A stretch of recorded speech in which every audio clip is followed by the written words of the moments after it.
Assalamualaikum warahmatullahi wabarakatuh. Saya Nabilah Nur Saada dari grup M.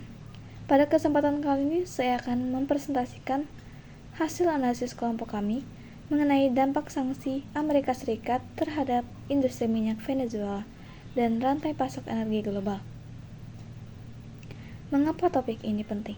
Seperti yang kita tahu, minyak bumi adalah komoditas vital yang menggerakkan transportasi, industri, dan perdagangan internasional. Stabilitas pasokannya sangat menentukan kesehatan ekonomi global, terutama terkait biaya produksi dan harga energi dunia.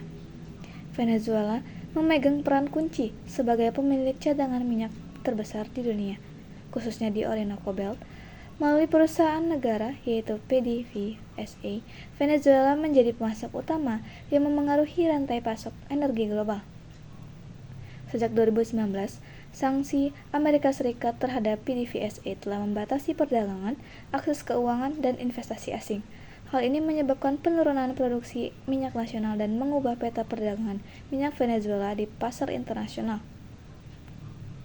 Pada periode 2025 hingga 2026, terdapat penyesuaian kebijakan melalui lisensi khusus, yaitu General License, yang mengizinkan perusahaan internasional seperti Chevron untuk beroperasi secara terbatas. Kebijakan ini bertujuan menjaga level produksi tertentu serta stabilitas pasokan energi global. Dalam analisis ini, kami fokus pada 3 hal utama, yaitu dinamika sanksi Amerika Serikat pada periode 2005 sampai 2006, dampak sanksi tersebut terhadap volume produksi dan ekspor Venezuela, serta implikasinya terhadap keamanan energi dan harga minyak global. Selanjutnya, pembahasan teori dan konsep yang digunakan. Yang pertama, teori sanksi. Teori sanksi ekonomi. Dalam konteks bisnis internasional, aktivitas perusahaan yang beroperasi di pasar global dipengaruhi oleh berbagai faktor eksternal seperti kebijakan perdagangan, regulasi pemerintah, dan sanksi ekonomi. Sanksi ekonomi merupakan kebijakan yang membatasi perdagangan, investasi, serta kerjasama bisnis dengan negara tertentu, sehingga perusahaan multinasional harus menyesuaikan strategi operasionalnya terhadap perubahan regulasi dan risiko politik. Dalam industri energi global, penerapan sanksi dapat menghambat aktivitas perusahaan yang terlibat dalam rantai pasok energi, mulai dari eksplorasi, transportasi, hingga pengolahan minyak. Contohnya, sanksi yang diterapkan oleh Amerika Serikat yang membatasi keterlibatan perusahaan energi internasional di sektor minyak Venezuela, sehingga mempengaruhi produksi, perdagangan, serta distribusi minyak dalam rantai pasokan energi global. Kedua, Global Value Chain atau rantai nilai global. Teori Global Value Chain menjelaskan bahwa proses produksi suatu barang tidak lagi dilakukan di satu negara, tetapi tersebar di berbagai negara yang saling terhubung dalam sistem perdagangan internasional. Nilai suatu produk dihasilkan melalui rangkaian aktivitas yang meliputi pengolahan sumber daya, proses produksi, distribusi, hingga pemasaran kepada konsumen. Konsep Global Value Chain menekankan keterlibatan banyak aktor dan negara dalam menjadikan produksi global, serta pentingnya koordinasi antar aktor dalam rantai nilai internasional. Dalam industri minyak bumi, rantai nilai global terdiri dari 3 tahap utama, yaitu upstream, yaitu kegiatan eksplorasi dan produksi minyak mentah, midstream, kegiatan transportasi dan penyimpanan minyak, downstream, pengolahan minyak mentah menjadi produk energi, dan distribusi ke pasar. Ketiga tahap tersebut saling terhubung dan membentuk sistem rantai pasok energi global yang terintegrasi. Gangguan pada salah satu negara produsen dapat mempengaruhi keseluruhan rantai pasok energi dunia. Negara dengan cadangan minyak besar seperti Venezuela memiliki peran penting sebagai pemasok minyak mentah dalam jaringan rantai nilai energi global. Perubahan produksi atau ekspor minyak dari negara produsen utama dapat mempengaruhi aliran perdagangan energi internasional serta stabilitas pasokan dan harga minyak dunia. Ketiga, saya akan menjelaskan konsep keamanan energi.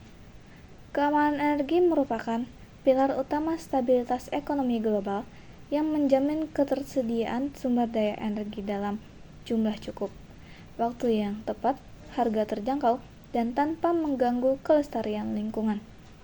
Badan Energi Internasional mendefinisikan secara operasional sebagai ketersediaan sumber energi yang tidak terputus dengan harga yang terjangkau.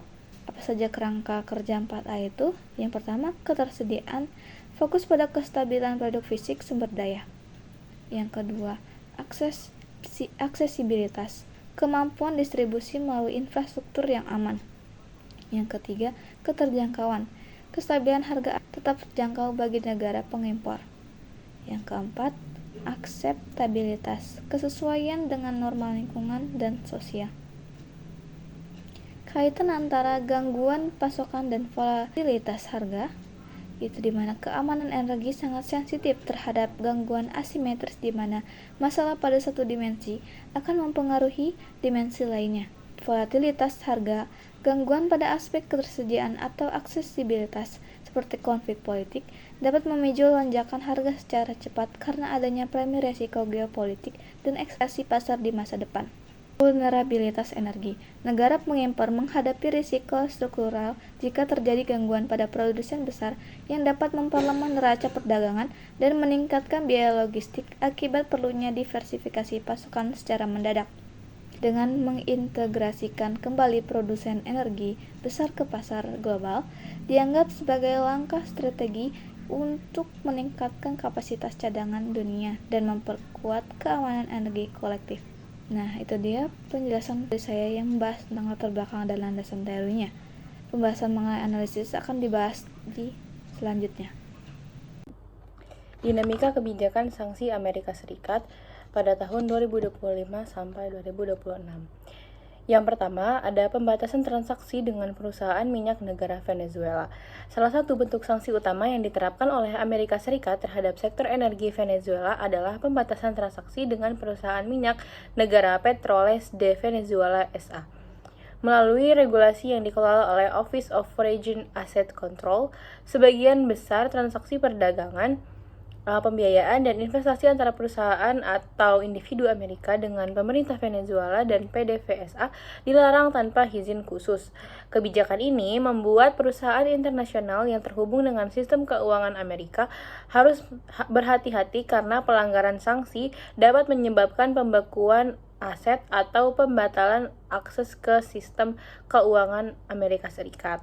Lalu yang kedua, pembatasan operasi perusahaan energi asing di Venezuela. Sanksi Amerika Serikat juga mempengaruhi operasi perusahaan energi asing yang bekerja sama dengan PDVSA di Venezuela.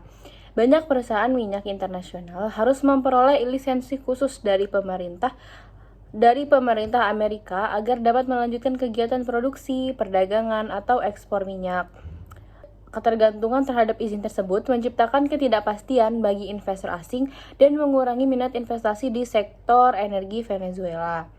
Akibatnya, masuknya teknologi dan model baru menjadi terbatas hingga kemampuan Venezuela untuk meningkatkan produksi minyak juga terbatas. Yang ketiga, sanksi terhadap perusahaan perdagangan dan kapal tanker minyak. Selain menargetkan perusahaan energi, Amerika Serikat juga menerapkan sanksi terhadap perusahaan perdagangan minyak serta operator kapal tanker yang mengangkut minyak Venezuela. Kebijakan ini memungkinkan pemerintah Amerika Serikat menjatuhkan sanksi terhadap pihak yang dianggap membantu ekspor minyak Venezuela secara tidak langsung. Karena khawatir terkena sanksi sekunder, banyak perusahaan pelayaran dan operator tanker memilih menghindari kerjasama dengan Venezuela. Kondisi ini membuat distribusi minyak Venezuela ke pasar internasional menjadi lebih sulit dan meningkatkan biaya logistik ekspor. Yang keempat yaitu General License 46 dan 46A, izin terbatas perdagangan minyak. Pada tahun 2026, pemerintah Amerika Serikat mengeluarkan kebijakan General License 46 dan 46A yang memberikan izin terbatas bagi perusahaan tertentu untuk melakukan aktivitas bisnis terkait minyak Venezuela. Lisensi ini memungkinkan kegiatan seperti pengangkutan, penyimpanan, pemasaran, dan pemurnian minyak Venezuela, tetapi tetap berada di bawah pengawasan serta persyaratan ketat dari pemerintah Amerika Serikat. Kebijakan ini menunjukkan bahwa meskipun sanksi tetap diberlakukan, Amerika Serikat memberikan pengecualian terbatas untuk menjaga stabilitas aktivitas ekonomi tertentu di pasar energi. Yang kelima, General License 47, izin ekspor diluent untuk produksi minyak. Pemerintah Amerika Serikat mengeluarkan General License 47 yang mengizinkan ekspor diluent atau bahan pengencer minyak dari Amerika Serikat ke Venezuela. Bahan ini sangat penting karena sebagian besar cadangan minyak Venezuela merupakan minyak berat yang harus diencerkan agar dapat diproses dan diangkut. Melalui lisensi ini, perusahaan diperbolehkan melakukan kegiatan seperti penjualan, pengangkutan, penyimpanan, dan pemasaran diluent dari Amerika Serikat. Namun, lisensi tersebut tidak memberikan izin bagi perusahaan untuk memproduksi atau memiliki minyak Venezuela secara langsung, melainkan hanya mendukung proses pengolahan minyak berat agar dapat dipasarkan. Yang keenam, ada General License 30B, transaksi untuk operasional pelabuhan dan bandara. Selain itu, pemerintah Amerika Serikat juga mengeluarkan General License 30B yang mengizinkan transaksi tertentu untuk mendukung operasional pelabuhan dan bandara di Venezuela. Lisensi ini mencakup berbagai layanan logistik seperti transportasi, bongkar muat, serta layanan terminal yang berkaitan dengan aktivitas perdagangan internasional, termasuk ekspor minyak. Meskipun demikian, kebijakan ini tidak menghapus sanksi secara keseluruhan terhadap pemerintah Venezuela maupun perusahaan minyak negara Petroles de Venezuela. Aktivitas yang diizinkan tetap memiliki batasan dan tidak boleh melibatkan individu atau entitas yang masih berada di daftar sanksi Amerika Serikat. Poin ketujuh, tujuan politik dan ekonomi dari kebijakan sanksi Amerika Serikat terhadap industri minyak Venezuela. Kebijakan sanksi Amerika Serikat terhadap industri minyak Venezuela memiliki tujuan politik dan ekonomi. Secara politik, sanksi tersebut dimaksudkan untuk menekan pemerintah yang dipimpin oleh Nicolas Maduro agar melakukan reformasi demokrasi, termasuk penyelenggaraan pemilu yang lebih transparan dan penghormatan terhadap oposisi politik.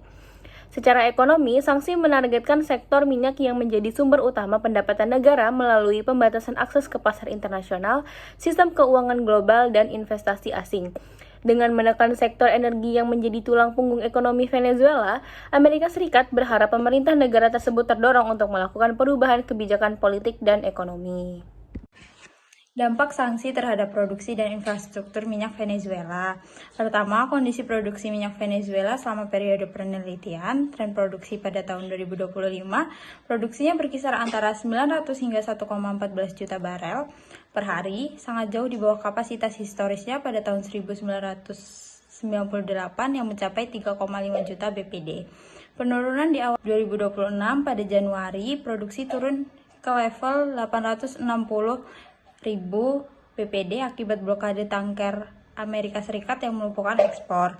Peran vital Chevron menjadi satu-satunya perusahaan Amerika Serikat yang aktif melalui General License menyumbang sekitar 200 BPD atau 1/5 dari total produksi nasional. Krisis penyimpanan akibat ekspor terhenti, kapasitas penyimpanan PDVSA penuh hingga operasional produksi terpaksa dipangkas secara mendadak. Yang kedua, pengaruh keterbatasan investasi asing dan teknologi terhadap sektor energi domestik. Eksodus modal. Sejak sanksi komprehensif pada tahun 2019 terjadi pelarian modal besar-besaran karena resiko sanksi sekunder bagi investor asing. Besaran kebutuhan investasinya sekitar 10 hingga 20 miliar US dollar hanya untuk mencapai produksi 1,5 juta BPD, di mana beban ini harus dipikul sektor swasta karena PDVSA praktis bangkrut. Krisis diluent atau bahan pengencer. Produksi minyak berat di Orinoco Belt terhambat karena sanksi Amerika Serikat memblokir impor bahan pengencer yang krusial untuk proses pengolahan dan ekspor. Drain tenaga ahli. Ketidakpastian politik dan ekonomi mendorong ribuan insinyur dan teknisi berpengalaman meninggalkan PDVSA yang mempersulit pemulihan operasional. Kemudian yang ketiga, permasalahan infrastruktur kilang serta keterbatasan suku cadang akibat sanksi. Degradasi fisik infrastruktur, jaringan pipa yang tidak mengalami pembaruan selama 50 tahun terakhir dengan estimasi biaya pemulihan mencapai 58 miliar US dollar. Kilang di bawah kapasitas, fasilitas seperti kilang El Palito lumpuh akibat kurangnya pemeliharaan, kelangkaan suku cadang, dan pasokan listrik yang tidak stabil. Ketergantungan suku cadang. Sanksi yang membatasi impor komponen dari Amerika Serikat atau Eropa sehingga PDVSA terpaksa bergantung pada pasokan Rusia dan Tiongkok yang ketersediaannya tidak selalu terjamin. Serangan cyber pada Desember 2025, serangan pada sistem operasional memaksa PD VSA menjalankan kegiatan secara manual yang memicu inefisiensi koordinasi produksi secara drastis. Selanjutnya, perubahan jalur perdagangan dan pola ekspor. Perubahan kebijakan sanksi Amerika Serikat pada periode 2025 sampai 2026 menyebabkan perubahan besar dalam jalur perdagangan dan pola ekspor minyak Venezuela di pasar global. Perubahan jalur perdagangan. Yang pertama, ekspor sebelumnya dominan ke Asia, terutama Cina. Kedua, menurun setelah sanksi diperketat. Ketiga, bergeser ke negara barat melalui lisensi khusus. Perubahan ini menunjukkan bahwa perdagangan energi global sangat dipengaruhi oleh faktor politik, bukan hanya mekanisme pasar. Perubahan pola ekspor. Yang pertama, ekspor menjadi terbatas dan tidak stabil. Kedua, hanya perusahaan berizin yang dapat beroperasi. Ketiga, muncul sistem transaksi alternatif seperti barter. Kondisi ini membuat sistem perdagangan menjadi lebih kompleks dan kurang efisien dalam jaringan global. Lalu, peran perusahaan multinasional dan dampak global. Dalam kondisi keterbatasan akibat sanksi, perusahaan multinasional memiliki peran penting dalam menjaga kestabilan produksi dan distribusi minyak Venezuela. Peran perusahaan multinasional, yang pertama, Chevron tetap beroperasi melalui izin khusus. Kedua, Repsol dan Eni masih terlibat secara terbatas, membantu mempertahankan produksi minyak. Kehadiran mereka menjadi faktor penting agar pasokan energi global tidak terganggu secara drastis. Dampak terhadap energi global, yang pertama, rantai pasok menjadi lebih kompleks dan terbatas. Kedua, ketergantungan pada kebijakan politik meningkat. Ketiga, berpotensi memengaruhi stabilitas harga energi dunia. Hal ini menunjukkan bahwa sanksi terhadap satu negara dapat berdampak luas terhadap sistem energi global. Baik, masuk ke bagian 3.4 yaitu dampak sanksi terhadap harga minyak dunia. Ketika kita bicara sanksi terhadap Venezuela, pertanyaan pertama yang muncul adalah apakah harga minyak dunia langsung naik drastis? Jawabannya tentu tidak. Data dari Capeller dan PDVSA menunjukkan ekspor minyak Venezuela anjlok tajam dari 952.000 barel per hari di November 2025 turun ke sekitar 480 sampai 530.000 barel per hari di Desember 2025. Itu penurunan sekitar 36% hanya dalam satu bulan. Penyebab utamanya adalah operasi Southern Spare yang dijalankan Amerika Serikat mulai dari 17 Desember 2025 yang memblokade kapal tanker Venezuela. Logikanya, kalau ekspor turun sebesar itu dari negara dengan cadangan minyak terbesar di dunia, harga seharusnya melonjak.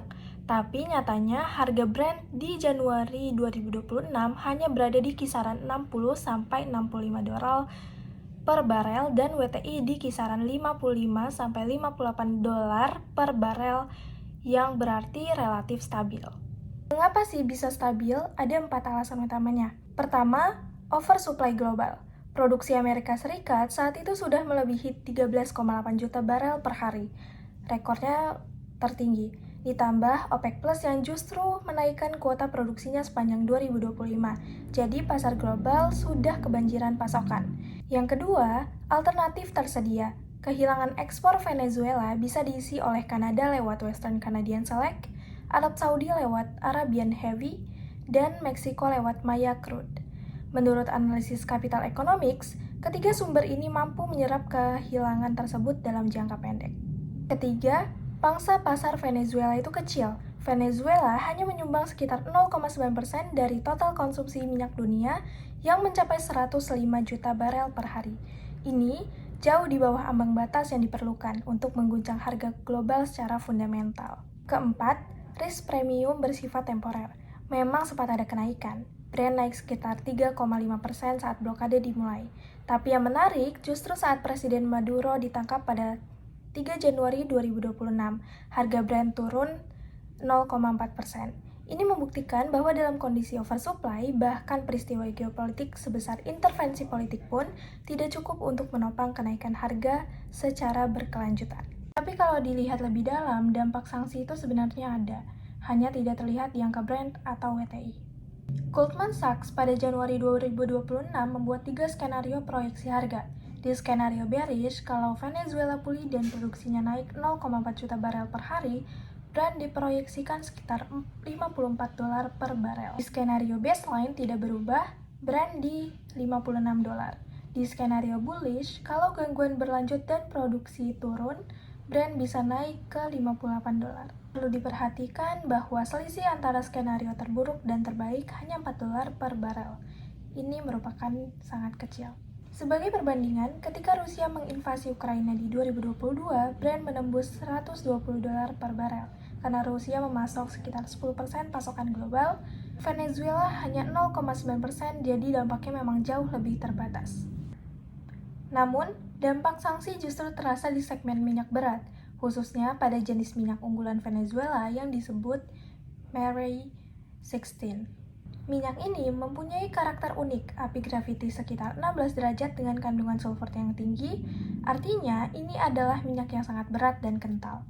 Minyak seperti ini hanya bisa diolah oleh kilang yang punya unit teknologi khusus bernama delayed cooker. Peralatan yang investasinya bisa mencapai 0,5 hingga 1, miliar dolar AS, dan kilang seperti ini hanya ada di kurang dari separuh kilang di AS.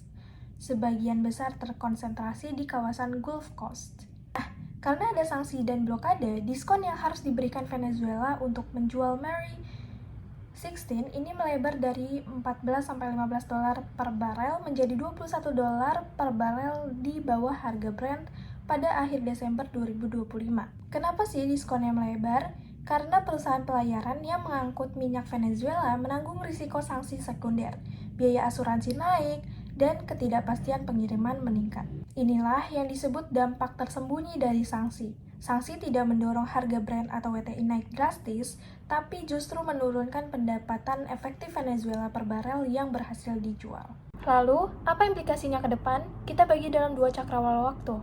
Untuk jangka pendek, yaitu pada tahun 2026 hingga 2027, pasar minyak diproyeksikan relatif stabil. WTI diperkirakan bertahan di kisaran $52 hingga $56 per barrel. Ada 3 faktor yang menopang stabilitas ini. 1. OPEC Plus mempertahankan tingkat produksinya di kuartal pertama tahun 2026, menunjukkan komitmen kartel untuk menjaga keseimbangan pasar. 2. Ada floating storage atau minyak Venezuela yang masih tersimpan di tanker-tanker lepas pantai. Menurut data Tanker Trackers, tahun 2025 memperkirakan jumlah mencapai sekitar 11 juta barrel, yang bisa dilepas ke pasar sewaktu-waktu sebagai buffer.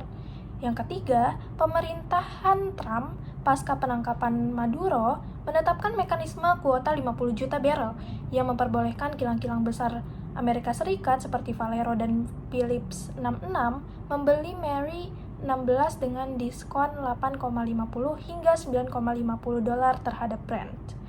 Ini menciptakan jalur normalisasi perdagangan yang meredam risiko gangguan berkelanjutan. Untuk jangka panjang, yaitu 2027 hingga 2030, ada potensi menarik.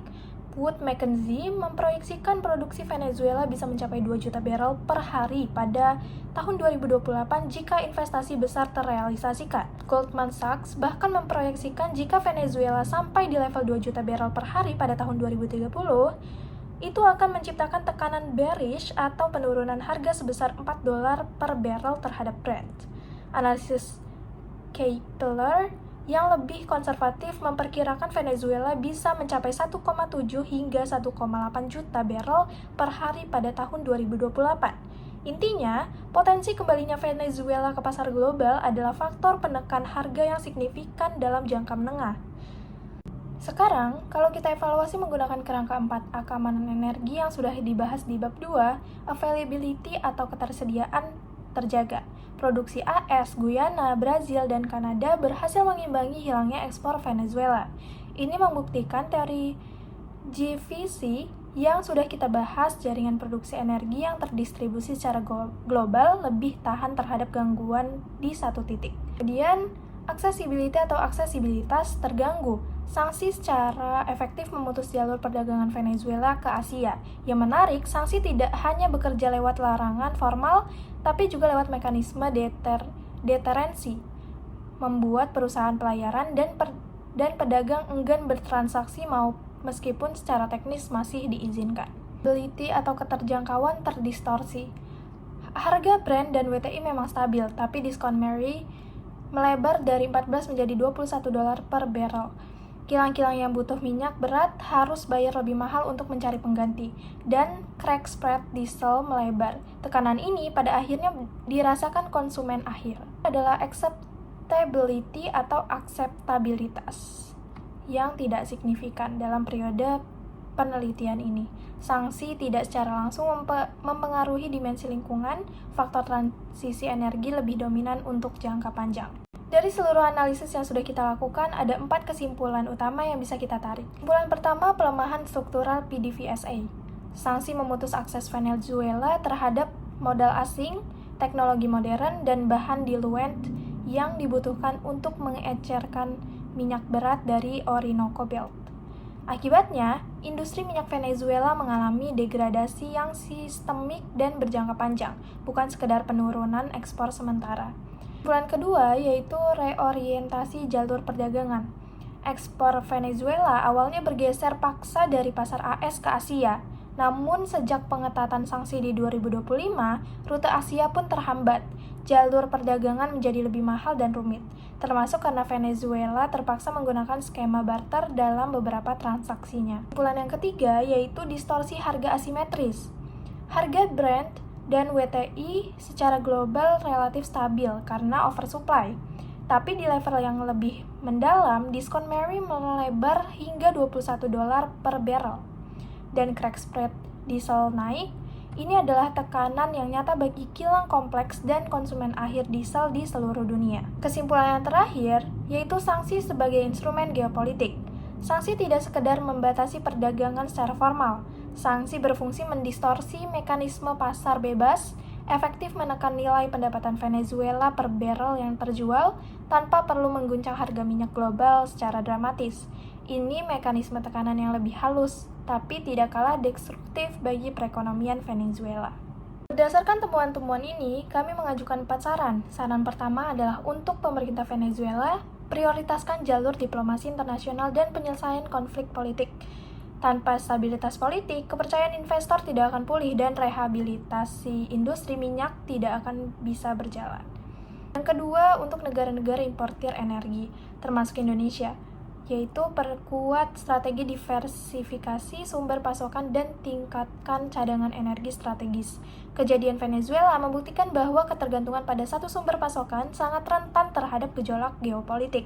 Saran yang ketiga, untuk pelaku industri kilang, investasikan dalam teknologi pemrosesan yang lebih fleksibel agar kilang tidak hanya bergantung pada satu jenis minyak mentah. Ketergantungan pada Mary 16 misalnya membuat kilang Gulf Coast sangat terdampak ketika pasokan terganggu. Saran yang terakhir untuk komunitas global yaitu percepat transisi menuju energi terbarukan. Selama dunia masih sangat bergantung pada minyak fosil, volatilitas pasar energi akibat sanksi dan konflik geopolitik akan terus berulang. Energi terbarukan adalah solusi fundamental jangka panjang untuk mencapai kemandirian energi yang lebih stabil dan berkelanjutan.